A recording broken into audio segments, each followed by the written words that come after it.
भारत माता की वंदे मातरम वंदे।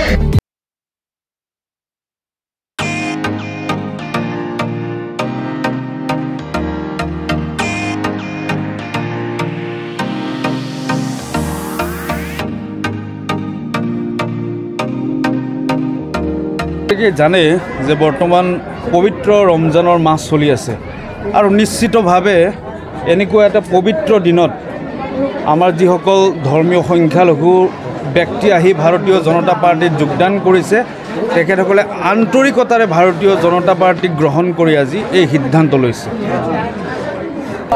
আপোনালোকে বহুকেইজন আমাৰ আজি যোগদান হোৱা ব্যক্তিৰ লগত কথা পাতি গম পাইছে যে আমি দৰংগাজুলি পৰিষদীয় সমষ্টিত প্ৰায় ৪-৫ হাজাৰ সংখ্যালঘু ব্যক্তিক যোগদান কৰাৰ আমি এটা পৰিকল্পনা লৈছোঁ আৰু আজি বিভিন্ন অঞ্চলৰ পৰা আহি যোগদান হোৱা সংখ্যালঘু ব্যক্তিসকলে আমাক আশ্বাস প্ৰদান কৰিছে যে আগন্তুক দিনত তেখেতসকলে নিজৰ নিজৰ অঞ্চলত বৃহৎ সংখ্যক ব্যক্তিৰ লগত সম্পৰ্ক কৰি ভাৰতীয় জনতা পাৰ্টিত যোগদান কৰোৱাৰ যিটো নেকি কাম সেই কামখিনি তেখেতসকলে কৰিব।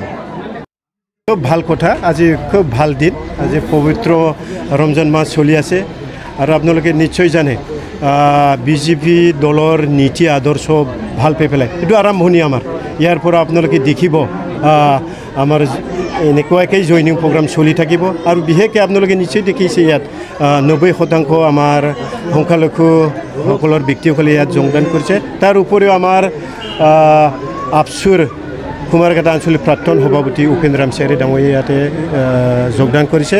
তাৰ উপৰিও আমাৰ দৰংগাজুলি সমষ্টিৰ BPF দলৰ সাধাৰণ সম্পাদক নোমল কলিতা ডাঙৰীয়াও আজি অনুষ্ঠানভাৱে ইয়াত যোগদান কৰিছে।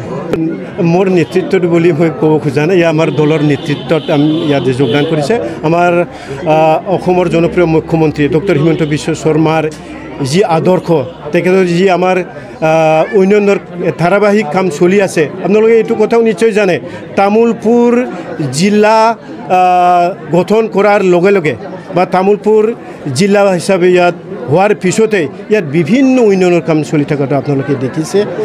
ইয়াত মেডিকেল কলেজ বনাই থকাটো আপোনালোকে দেখিছে, নাৰ্ছিং কলেজ কৰিছে, মডেল কলেজ কৰি থকাটো দেখিছে। পাগলাদিয়া নদীৰ ওপৰত দুটাকেই বৃহৎ বৃহৎ দলং আপোনালোকে নিশ্চয় দেখিছে আৰু আপোনালোকে দেখিছে ইয়াত শান্তি বিৰাজমান, ৰাতি 12টা এটালৈকে ইয়াত কোনো মানে গণ্ডগোল নাই, খুব ভাল পৰিৱেশ ইয়াত চলি আছে। তো আগন্তুক ইয়াতকৈ বৃহৎ যোগদান কাৰ্যসূচী আপোনালোকে দেখিবলৈ পাব।